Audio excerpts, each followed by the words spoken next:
But this is not a Santa Clara preview episode. We will What? get to them in a little bit. We are focusing on both the Oregon State Beavers and the Pepperdine Waves, and we'll start off with the Beavers. And this was a team that first year in the WCC last year, 10-8 in the WCC. They were 20-13 overall. They looked a much better team than they had the year before. There was a lot of overhaul. There was a lot of new pieces playing in a new league. Yes, like the competition was not as challenging from top to bottom in the WCC as it was in the old Pac-12. But we know that the top of this league was just as challenging, if not more so, than what we have seen from the top of the old Pac-12 in recent years. And this Oregon State team, again, they're kind of starting over one more time because they lost their entire starting five. They really needed to kind of retool and revamp what this roster was going to look like. They have a couple of guys who are returning that look like they're going to be good pieces from that returners. Like you think about Isaiah C., Josiah Lake. It'll be interesting to kind of see if Jaquavis Williford is going to really kind of grow into form in year two. But when you think about this Oregon State team going into Wayne Tinkle's 12th season, what are maybe some of the immediate things that are popping out to you about this squad? I think the real thing is kind of to start with what the vision of what Wayne Tinkle wants to do and what kind of the fans have perceived over the last few years. And I think it's like it's a mixed bag. And one thing that where I think Oregon State fans kind of want to find out one way or the other what Wayne Tinkle's ultimate conclusion will be. Is that going to be more NCAA tournaments, more postseason appearances with the crown and such, or is it going to be an eventual flame out? And I don't say that to say that I'm trying to see Oregon State fail, but you can think of all the noise around road games and Wayne Tinkle road games for Oregon State. Like that matters. Like you're not a serious contender in this conference if you can't win road games. You can't be losing at Portland. There's no ifs, ands, or buts about that in any respect whatsoever. If you are who you say you are in Oregon State, trying to be a very serious team, they can contend. You saw them; they played Gonzaga, played well against them. St. Mary's played well against them one time. San Francisco played well against them. Santa Clara, same deal. So you can see that they can fight with these guys, but the problem is just the consistency, and that's the one thing that's really going to stick out to me. How consistent can Oregon State be this season? Can they not have too many peaks and valleys? Can they find a way to not basically throw up on themselves on the road? Because it's really been too often that it's been happening and to too many different teams, especially in league play last year. So can Oregon State kind of in tune, see the coaching staff stay consistent and find a way to find more meat on the bone, and then have utility guys step up, like you mentioned, Josiah Lake, Isaiah C. Those are two guys who had emerging roles last season. I kind of want to see now the brunt and expectation of responsibilities a little bit higher for them this year. And we're going to talk about some transfers who can help ease that burden. But how about that internal growth, the internal talent, and kind of the overall scouting and development? Because the better they are, the better it reflects on the coaching staff. And I think in turn will reflect better on the Beaver season for this upcoming year. But it still remains to be seen kind of how it looks. For me, the immediate characterization is a mixed bag and unknown consistency. Yeah, also when you looked at the team last year, you had at least one guy that really you could see was making the progress, and that was Michael Ratai. Like you looked at like that, you saw a bit of it in his sophomore year before going into last season, that the growth was there, the progress was there, and obviously he turned into on the short list of contenders for WCC Player of the Year last year, one of the best in the league. Was able to be one of the top scorers, one of the best rebounders, but his departure to Baylor leaves a huge gap for this squad. And I think that's, looking at this team, this is going to be a huge challenge. Now, I do think they brought in a couple of guys and there's a lot of potential here. I mean, the one that's going to immediately pop up is Des White coming over from Missouri State. This was a guy, junior guard. He was averaging 14 a game last year for the Bears. This was someone who tallied 20 or more points 7 times, 37% 3-point shooter. One of those guys who I think is going to be able to take on a little bit more of the offensive responsibility. I mean, you think about what they had last year at the point guard spot. You didn't have that consistent shooting from the perimeter, at least from the point guard spot. And this is something that Des White can bring.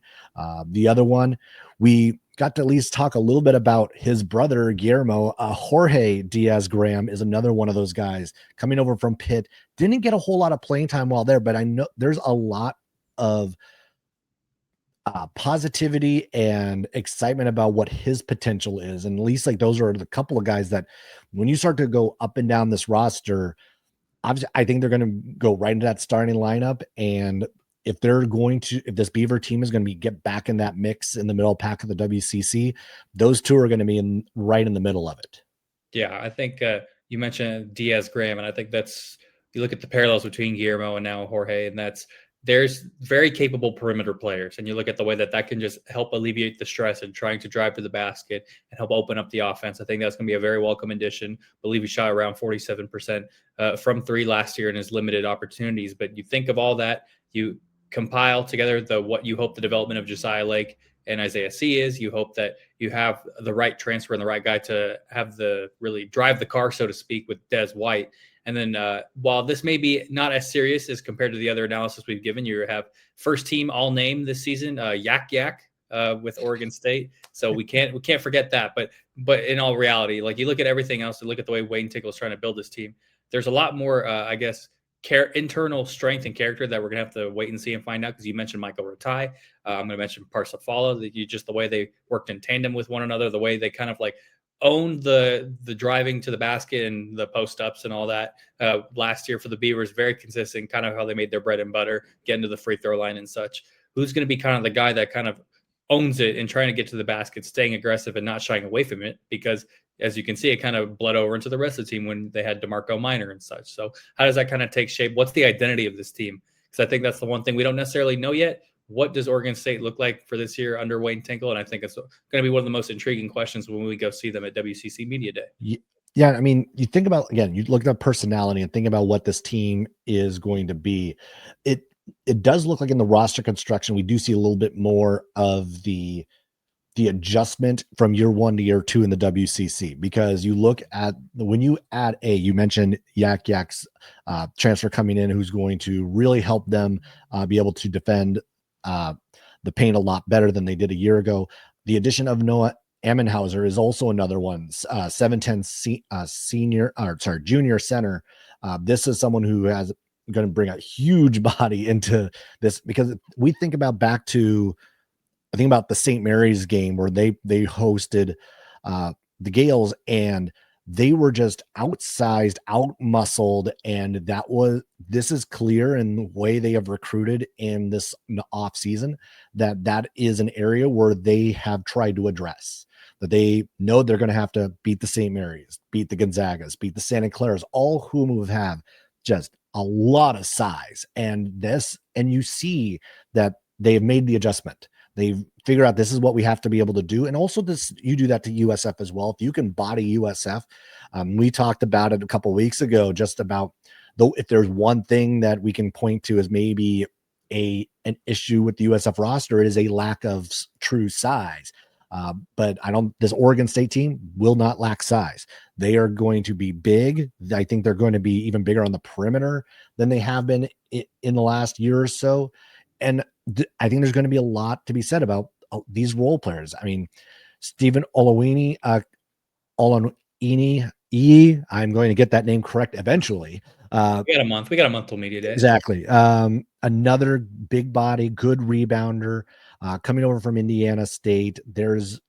You have, even on the perimeter, you have Kazea Akisi coming over, best friends with Isaiah C coming over from France. So there's already going to be that connection as well in the backcourt. So there's a lot of really interesting fits here for Oregon State. I like the direction they're heading.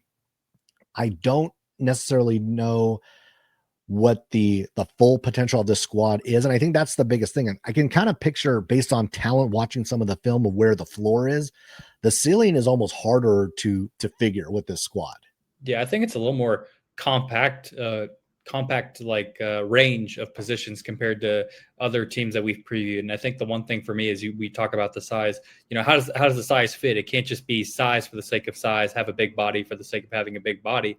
It has to work. You think of St. Mary's, all the trees that work, Gonzaga, all the ways that they've been very versatile. You think of everything at that point can Oregon State kind of find a way to make the size not only be there on paper, but make it work in practice? And I think that's the one thing we're going to see. I think for me, when I kind of pinpoint it, I can't get over the fact that Wayne Tinkle teams keep losing bad road games. I think that's one thing that's just it's a consistent detriment. And I think it's when you have that much of a sample size, it's hard to say this will be the year that they turn the corner and they drop maybe only one road game they're not supposed to. And for me, it's like, okay, they can be sixth place floor, but their ceiling to me is always going to be like fourth. That's just the way it is. When you consider Gonzaga, St. Mary's, and I think San Francisco I think those three to me are the shoe-in top three. But maybe you disagree, but to me, that's where it feels like Oregon State's at. Well, so, I mean, you think about like what Oregon State's path is going to be in the WCC, because we've also had the WCC schedules be released. So we now at least have an order in which we'll see these games. Maybe not necessarily some of the games still are moving targets, but we have date ranges. I mean, they're going to start with the first two being at home, both Santa Clara and USF. So they'll be able to get a little comfortable before they hit the road. Pacific and Washington State are the two teams that follow. They're not going to see St. Mary's until the middle of June. And that one is going to be in Moraga. So that is going to be a tough one for the Beavers. And I'm continuing to scroll. They won't see Gonzaga till February. So there's a lot of opportunity for Oregon State to almost get ahead of the game in that first half of WCC play. Again, they also do play a lot of home games in that first stretch. I mean, looking at it, 1, 2, let's see, 3, 4, 5, 6 before they see Gonzaga, 6 home games before they see Gonzaga. So yeah, they're going to have to still do the work on the road. That includes San Diego, Washington State, LMU, Pacific, Portland, and they got to get Portland. They have to make sure they don't lose that one, but they have the winnable road games in that first half. They have some good opponents at home that they're going to be hosting in that first half.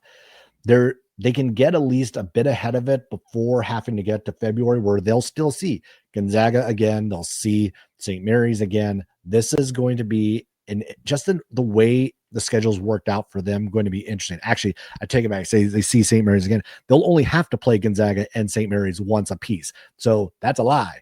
It'll actually be a little easier for the Beavers as they get into WCC play. I think the phrase that stands out to me, and I guess this is just the way I like to evaluate teams, even root for my own teams, it's just got to show me a little something. So you have chances against Santa Clara and USF, and how hard it was to beat Oregon State at Gill last year. Obviously, they're a very good home team, and only certain teams could find a way to get over the mountaintop.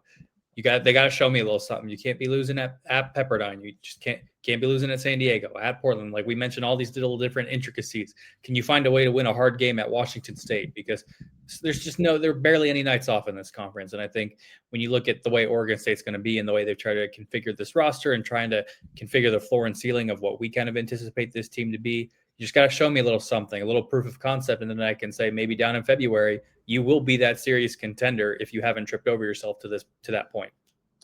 How much pressure is there on this team to do? I don't know what do something means necessarily, but what do they have to do? What do they have to prove in the final year before the new Pac-12 kicks in? They have to prove that they know that they can take care of business. And I think that's, again, it's a vague thing to lead with, but when we consider the things that we just talked about, when you add in this new Pac-12, obviously you have different it's going to be a basketball strengthened conference, but can Oregon State find a way to not trip over themselves when they're, in a good position during the marathon?